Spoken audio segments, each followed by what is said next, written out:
दोस्तों नमस्कार। तो कैसे हैं आप लोग? उम्मीद है आप सब बेहतर होंगे। मेरा नाम है भूपेंद्र वैष्णव और आप देख रहे हैं Bhupendra mess book review. Book review शुरू करने से पहले यदि चैनल पे नए हो तो चैनल को सब्सक्राइब कीजिए, बेल आइकन पर बटन दबाइए और अपने दोस्तों के साथ जरूर शेयर कीजिएगा। आज जो हमारे सामने बुक है उस बुक का नाम है नाथ पब्लिकेशन की तरफ से नवीनतम संस्करण है 2025 का तृतीय श्रेणी अध्यापक मुख्य परीक्षा लेवल 2 इतिहास से संबंधित है, विद्यालय विषय सामाजिक अध्ययन यानी कि एसएसटी वाले जो एग्जाम देंगे उनके लिए इतिहास से संबंधित ये पूरी किताब आ जाती है। इसे हम साइड से देखेंगे तो इस प्रकार से बुक नजर आती है और अगर हम इसे पीछे से देखते हैं तो इस प्रकार से हमें बुक नजर आती है और इसकी जो प्राइस रेट फिक्स रखी गई है इन्होंने 160 रुपए रखी है।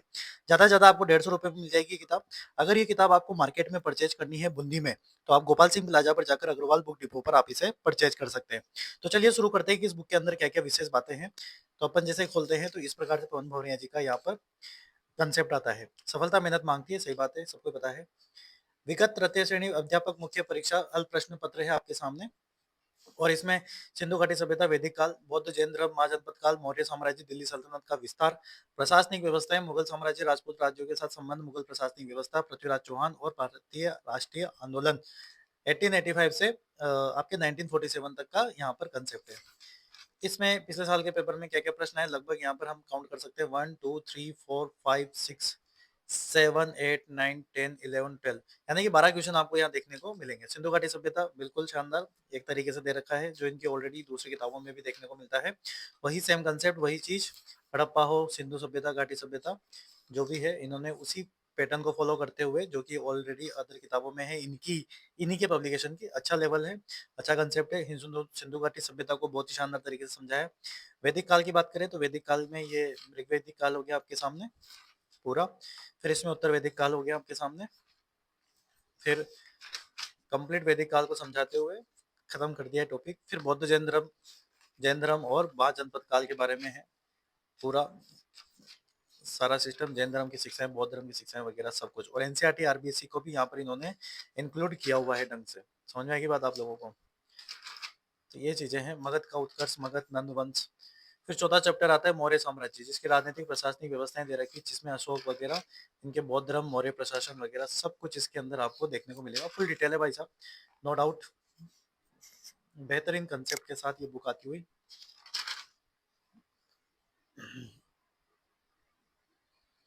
तो ये चीजें हैं आपके सामने। फिर इसके बाद दिल्ली सल्तनत का विस्तार और प्रशासनिक व्यवस्थाएं आप देखने को दिल्ली सल्तनत दे रखा है जिसमें गुलाम वंश, मामलुक वंश दे रखा है आपको।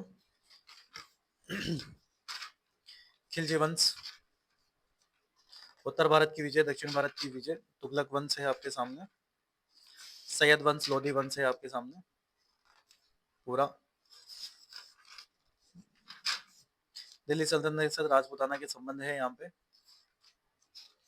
सारे चौहान वंश जो क्या क्या संबंध रहे दिल्ली सल्तनत से वो सारा यहाँ पर देखने को मिला। फिर मुगल साम्राज्य, राजपूत राज्यों के साथ संबंध, मुगल प्रशासनिक व्यवस्थाएं, राणा सांगा बाबर से संबंध, बयाना का युद्ध, खानवा का युद्ध, राणा की पराजय का कारण वगैरह सब कुछ इन्होंने, महाराणा प्रताप, कुंभलगढ़ का युद्ध वगैरह सब कुछ यहाँ पर, अमर सिंह का, कर्ण सिंह का, राज सिंह का, महाराणा जय सिंह का, तो ये सब चीजें इन्होंने यहाँ पर, ये बागड़, बांसवाड़ा, प्रतापगढ़, कोटा सब कुछ यहाँ पर दे रखा है। सिरोही का चौहान वंश और मुगल वंश में क्या क्या यहाँ पर चीजें थी उन सब के बारे में इन्होंने यहाँ पर बात करी है।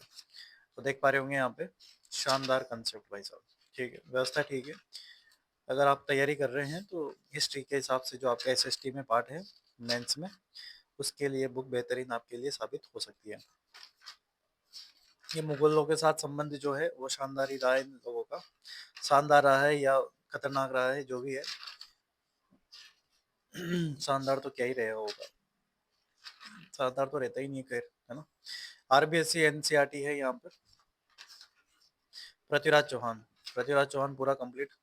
भारतीय राष्ट्रीय आंदोलन 1885 से 1947 तक का यहाँ पर आपके कंसेप्ट है। ठीक है, भारतीय राष्ट्रीय आंदोलन, बंग भंग स्वदेशी आंदोलन हो गया आपके। आरबीएससी का भी यहाँ पे कंसेप्ट दिया हुआ है, रोलेट एक्ट, गांधी युग आ गया पूरा, साइमन कमीशन, असहयोग आंदोलन, कांग्रेस का लाहौर अधिवेशन, सविनय आंदोलन, सब कुछ भाई साहब, गांधी इरविन समझौता, प्रथम गोलमेज सम्मेलन, सारी की सारी चीजें आपके सामने यहाँ पर है। जवाहरलाल नेहरू, आरबी एनसीईआरटी की पुस्तकों का क्रांतिकारी गतिविधियां है ना। भारत से बाहर क्रांतिकारी गतिविधियां आपके सामने, सुभाष चंद्र बोस और ये आईएनसी के अधिवेशन पे नजर। तो इस प्रकार से कंप्लीट बुक है आपके सामने। और ये जो बुक है आपके टोटल जो पेज है यहाँ पर 147 पेजों की किताब है और 150 रुपये समथिंग आपको ये बुक मार्केट में अवेलेबल हो जाएगी। पेज कम रेट ज्यादा, खैर कोई बात नहीं, जो भी है जैसा भी इनको ठीक लग रहा है। आगे बात समझ में आप लोगों को। उम्मीद है आपको बुक का रिव्यू अच्छा लगा होगा। कमेंट करके जरूर बताइएगा आपको बुक का रिव्यू कैसा लगा और किस बुक का मुझे रिव्यू करना है वो भी आप मुझे जरूर बताइएगा। तो बहुत बहुत धन्यवाद। Thank you so much. Thanks again.